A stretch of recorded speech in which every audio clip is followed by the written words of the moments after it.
पाहूया मालवणमध्ये निवडणुकीच्या आदल्या दिवशी शहरामध्ये फिरत असलेल्या दोन संशयित गाड्या लोकांना आढळल्या। त्यातली एक गाडी पोलिसांनी जप्त केली, दुसरी नंबर प्लेट नसलेली गाडी निलेश राणेंनी पोलीस आवारात पकडून दिली। नंबर प्लेट नाही, गाडीमध्ये एवढ्या मोठ्या प्रमाणात रोकड आणि हे पैसे नेमके कुठे जात होते, कोणासाठी जात होते असा सवाल निलेश राणेंनी केला। निलेश राणेंनी ही सगळी घटना पोलिसांसमोर मांडली, तर पोलिसांनी मात्र गाडीत फक्त 1.5 लाख रुपये होते अशी माहिती दिली। म्हणजे तुम्ही उद्या ते सांगतील कुठे यूपी मध्ये बलात्कार झाला, आमचा कुठला तरी इकडे कोकणाचा कुठला तरी मुलगा होता, तुम्ही इकडच्या आमच्या मुलावर केस टाकणार? काय तपास काय तपास केलं मला सांगा तुम्ही। आता साहेब आता हे लांबपर्यंत चालणार, काय तपास केला?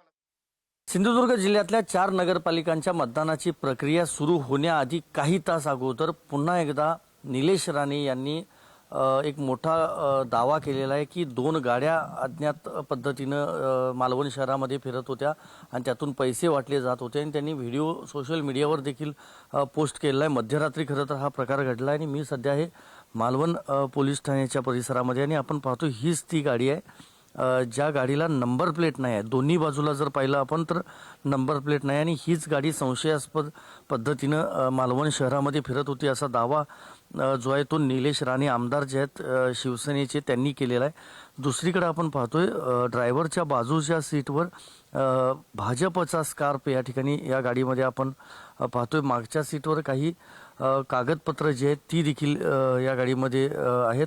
मात्र पोलिसांनी जी माहिती दिली आहे त्यानुसार फक्त 1.5 लाख रुपये रक्कम पकडली असल्याचं आपल्याला समजतंय। त्यामुळं निलेश राणे यांचा दावा जो आहे तो कितपत खरा आहे याबाबत आता खरं तर राजकीय वर्तुळात चर्चा सुरू झालेली आहे। या गाडीसोबतच ही समोर जी आपण पाहतोय MH7 AS 6960 ही गाडी देखील पोलिसांनी पकडलेली आहे, कारण 2 गाड्या द्वारे पैसे वाटप केल्याचा आरोप जो आहे तो निलेश राणे यांनी केला होता आणि आता या दोन्ही गाड्या पोलिसांनी खरं तर ताब्यात घेतलेल्या आहेत। रक्कम देखील निवडणूक आयोगानं ताब्यात घेतली आहे।